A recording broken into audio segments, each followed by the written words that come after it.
जब प्रकाश एक माध्यम से दूसरे माध्यम में जाती है तो ऐसा नहीं है कि प्रकाश की total amount, total intensity light का दूसरे माध्यम में एंट्री मार देता है। इस बात को जरा समझना। जब प्रकाश एक माध्यम से दूसरे माध्यम में जाती तो टोटल अमाउंट लाइट का नहीं जाता, कुछ लाइट रिफ्लेक्ट भी हो जाता और कुछ लाइट एंट्री मारता है। जैसे तुम जल में अपना चेहरा देखो तो मछली भी दिखाई देता है और तुम्हारा चेहरा भी दिखाई देता है। तो अंदर के चीजें भी दिखाई देते हैं और तुम्हारा जो चेहरा है वह भी रिफ्लेक्ट होता है। बोलो ना।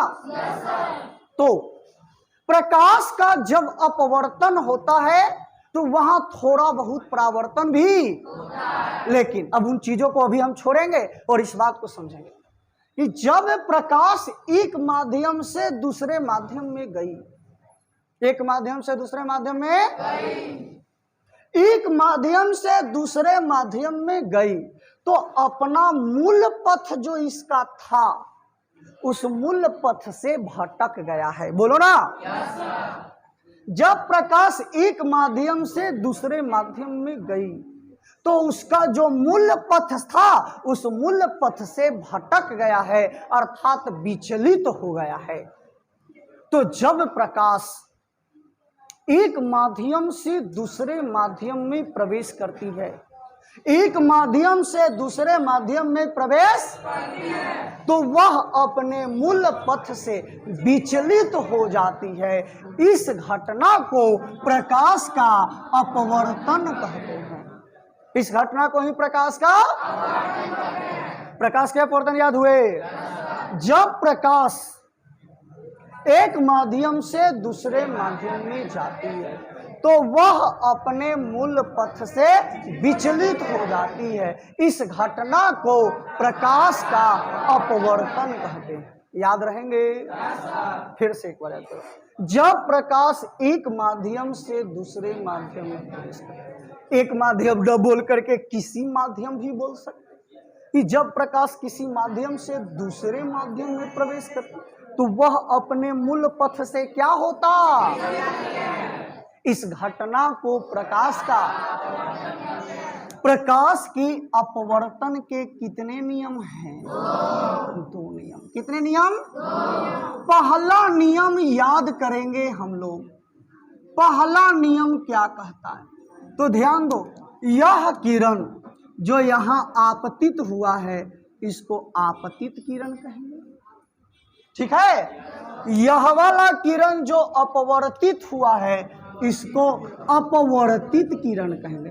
परावर्तन में परावर्तित होता है, अपवर्तन में अपवर्तित किरण होता है। और यह वाला बिंदु आपतन बिंदु कहलाएगा। क्या कहलाएगा? आपतन बिंदु। तो बच्चा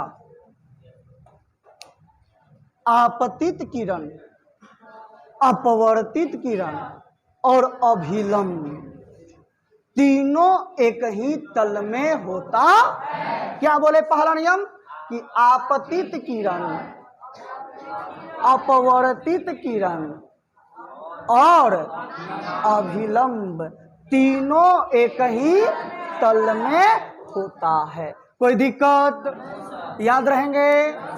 आपतित किरण, अपवर्तित किरण और अभिलंब तीनों याद रहेगा। चलो अब आगे दूसरा नियम समझेंगे।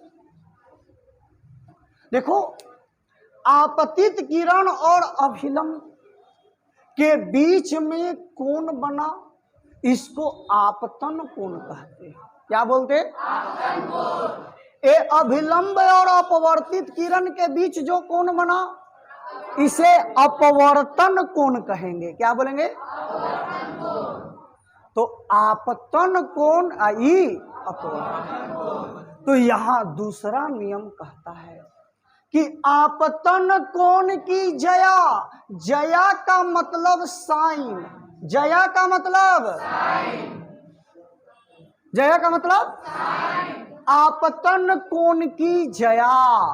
क्या बोले रे? आपतन कोण की जया और अपवर्तन कोण की जया, जया माने का अनुपात, का अनुपात माने भाग देना, अनुपात माने फिर से आपतन कोण की जया और अपवर्तन कोण की जया का अनुपात एक नियतांक होता है, कांस्टेंट होता है, जिसे माध्यम का अपवर्तनांक कहते हैं। और ये नियम देने वाले वैज्ञानिक का नाम स्नेल है, इसलिए इस नियम को स्नेल का नियम कहते हैं। बात समझ में आई?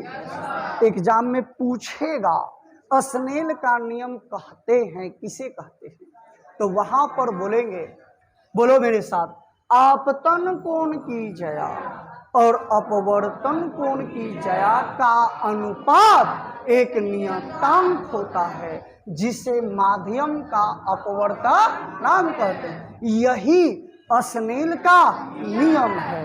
समझ में